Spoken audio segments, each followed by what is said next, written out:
मुंबई, सपनों का शहर, लेकिन इसकी अंधेरी गलियों में एक ऐसा दरिंदा छिपा था जो सिर्फ हत्या नहीं करता था, वो अपने शिकारों के साथ खेलता था और उन्हें एक भयानक कला में बदल देता था। उसे लोग मुंबई का कसाई कहते थे। दिसंबर 2003 धारावी की एक तंग गली में सफाई कर्मचारी ने कुछ ऐसा देखा जिसने उसकी रूह कंपा दी। एक कटी हुई हथेली, उसकी उंगलियां अजीब ढंग से एक सर्पिल आकार में जमीन पर रखी हुई थी। पहले तो पुलिस को लगा कि ये गैंग वॉर का नतीजा होगा, लेकिन एक हफ्ते बाद एक लकड़ी के छोटे से डिब्बे में दो इंसानी आंखें बरामद हुई।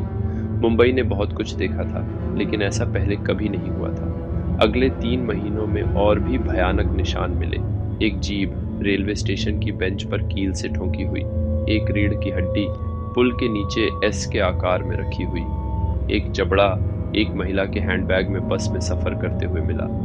पुलिस भ्रमित थी, कोई गवाह नहीं, कोई सुराग नहीं, कोई पैटर्न नहीं। और फिर एक दिन उन्हें एक नोट मिला।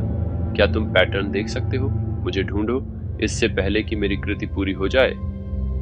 इस केस की जिम्मेदारी मिली एसीपी राघव देशमुख को, एक सख्त पुलिस अफसर जिसने कई खूंखार अपराधियों को सलाखों के पीछे पहुंचाया था। हफ्तों तक फाइलों में डूबे रहने के बाद उन्हें आखिरकार एक सुराग मिला। सभी पीड़ित बेघर लोग थे, वो लोग जिनका कोई नाम नहीं, कोई परिवार नहीं, कोई उन्हें खोजने वाला नहीं। लेकिन क्यों? राघव ने जब फॉरेंसिक रिपोर्ट देखी तो पाया कि शरीर के हिस्सों पर एक अजीब रसायन लगा हुआ था, फॉर्मल्डिहाइड। ये वही केमिकल था जिसका इस्तेमाल डॉक्टर और वैज्ञानिक शवों को सुरक्षित रखने के लिए करते हैं। मतलब हत्यारा कोई डॉक्टर था। राघव और उनकी टीम ने मुंबई के अस्पतालों को खंगालना शुरू किया और तभी उन्हें एक नाम मिला, डॉ.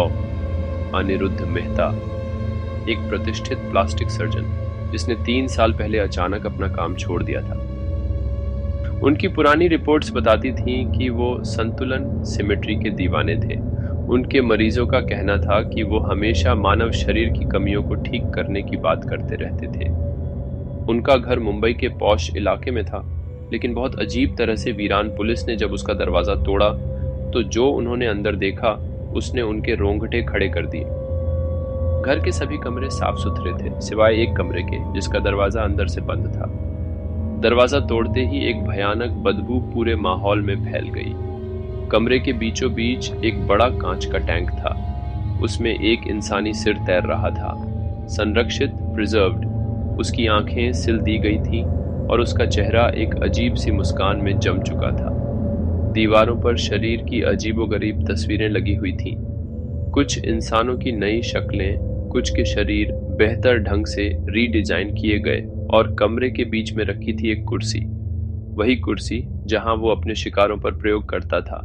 फिर उन्हें मिला उसका एक निजी जर्नल, उसमें लिखा था, मानव शरीर एक असफल डिजाइन है, लेकिन मैं इसे सही कर सकता हूं, मैं कला बना रहा हूं। और आखिरी पेज पर लिखा था, बहुत जल्द मैं पूर्णता, परफेक्शन को जन्म दूंगा।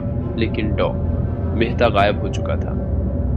पुलिस ने पूरा शहर छान मारा, airport, railway station, bank account, हर जगह उसकी तलाश जारी थी। फिर अप्रैल 2004 की एक बरसात भरी रात वाशी के एक दुकानदार ने पुलिस को सूचना दी, एक आदमी अभी अभी मेरी दुकान में आया था, गीले कपड़े, कीचड़ से सने हुए, और वो बाहर जाने के लिए ट्रेन टिकट मांग रहा था। पुलिस ने तुरंत वहां धावा बोला। जब उन्होंने उसे चारों तरफ से घेर लिया तो डॉ. मेहता ने बस हल्की मुस्कान दी और कहा, मैं बस एक कदम दूर था, तुम समझ भी नहीं सकते मैं क्या बनाने वाला था। डॉ. अनिरुद्ध मेहता को 2006 में फांसी की सजा सुनाई गई, लेकिन उसने एक बार भी अफसोस नहीं जताया। उसने कभी यह नहीं बताया कि उसने कुल कितने लोगों को मारा। आज भी मुंबई की गलियों में एक अफवाह गूंजती है, कहते हैं कि उसकी कलाकृतियां अभी भी शहर में कहीं दबी हुई हैं, किसी गटर में, किसी पुराने गोदाम में, किसी गुप्त तहखाने में। और कुछ लोग कहते हैं कि मुंबई का कसाई कभी गया ही नहीं, क्योंकि कुछ राक्षस अंधेरे में नहीं छिपते, कुछ सफेद कोट पहनते हैं और खुद को डॉक्टर कहते हैं।